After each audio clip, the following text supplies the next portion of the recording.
PASPA was signed into law in 1992. The bill received tremendous support from Senator Bill Bradley, a former professional basketball player, because he believed that sports betting interferes with the integrity of sports, because it does. So the NCAA studies, which we get usually about 20,000 college student athletes across the section, anything from lacrosse to football players, basketball players, hockey players, etc.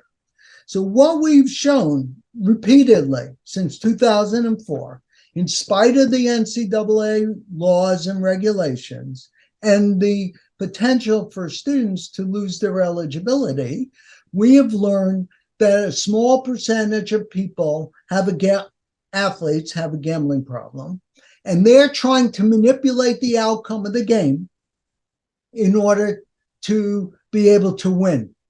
Now, that becomes really problematic, obviously, if you think you know everything about sports, but you don't know that the quarterback has a real gambling problem and he's trying to miss the next 6 passes because he's bet on himself.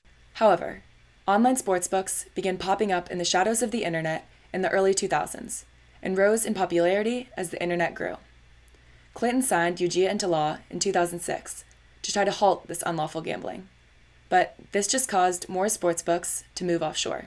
Some people got the idea with the invention, especially of the internet, let us go to a foreign country, which is what makes us offshore because we're no longer in the US. And we will take bets from Americans, but we will argue that American law enforcement officials, American courts, American legislators have no control over us.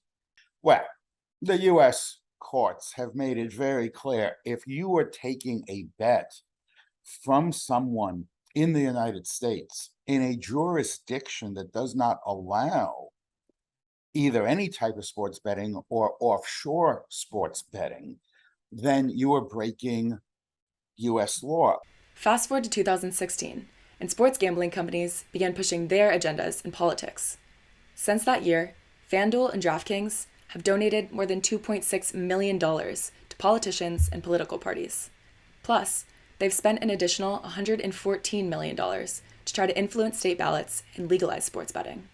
When the money started pouring in, laws started changing, and politicians began to realize the benefits they can yield from legalizing sports betting. When people say, who's most addicted to gambling? I tell them, look at our governments. Our governments are addicted to the revenues that are being generated.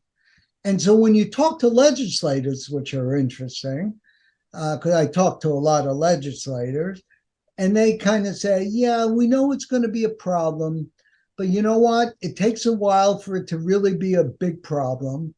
And by that time, I probably won't be in office anymore. But the legalization of sports betting had a few unintended consequences. After the PASPA invalidation is that it increased illegal betting as much as it increased legal betting, because you were starting to see a lot more advertising and marketing, a lot more media coverage, a lot more attention being paid to the opportunities that now existed in legal markets. Even though sports betting is illegal in Florida, operators are still allowed to advertise here. Online sportsbook operators spent $154 million on local television advertisements in the first 3 months of 2021. Although leagues were initially against the practice, they also have seen benefits from legalizing sports betting. The sports channels, the televised sports, actually love gambling. And they love gambling because gamblers who engage in sports wagering like to watch the game. So things like ESPN have gone up, right, in terms of viewership. And the reason for that is clearly because people are gambling. FanDuel now partners with the NFL, NBA, WNBA, NHL, MLB, PGA Tour, Chicago Bulls, Detroit Pistons, Memphis Grizzlies, and so many more. I would say gambling has definitely increased the amount of sports I watch. Normally I would just watch hockey if it's on, football Sundays, Saturdays, but gambling has gotten me into watching every single primetime game that's ever on. Daily, I'm watching hockey now. Daily, I'm watching basketball now. Daily, I'm watching soccer now. I care about the UFC. I care about boxing. I overall have just expanded into liking every sport because you can gamble on every sport. And now, the practice has become normalized. It just doesn't seem like if I got caught doing it, it would be much like there wouldn't be much like repercussions for it. I'm actually from a state where gambling is legal, so when I'm home, I'm doing it like through FanDuel, a legal app, and then when I come to school, it's just like it doesn't feel illegal because I was doing it all summer. Because yeah, it's illegal, but it's not really a crime I think anyone should pursuing.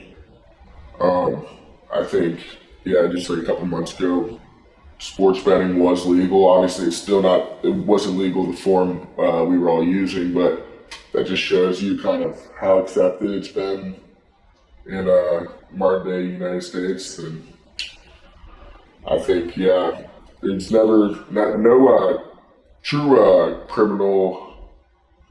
criminal punishment will ever arise from it, if that makes any sense. If anything, I feel the biggest trouble is with each other when you have a bookie-better relationship. It is illegal, and if it's just running rampant, at some point, the Department of Justice or DEA, they might say, we're just going to shut this down. We are going to just do a huge sweep. And the argument is of it. I'll just tell you from a legal standpoint, it didn't feel illegal is not a defense.